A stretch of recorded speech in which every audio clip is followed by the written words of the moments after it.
Welcome. In this tutorial, I'm gonna show you or teach you on how to turn off Soundboard on Discord server.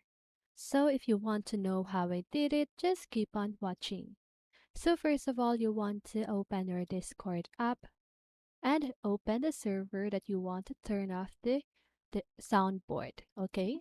So now click on your server's name at the upper left corner of your screen and click on server settings.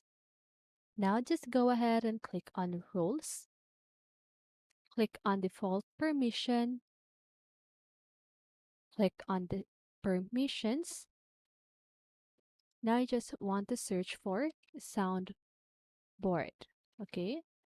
So now just go ahead and toggle this switch off if you want to turn it off and click on Save Changes at the lower part of your screen. So now just go ahead and do that in every role that you have. And that is how you turn off Soundboard on Discord server. So I hope this video helped you, and if it did, make sure to like, subscribe, and hit the bell notification so you won't miss a video. See you on the next one and have a great day.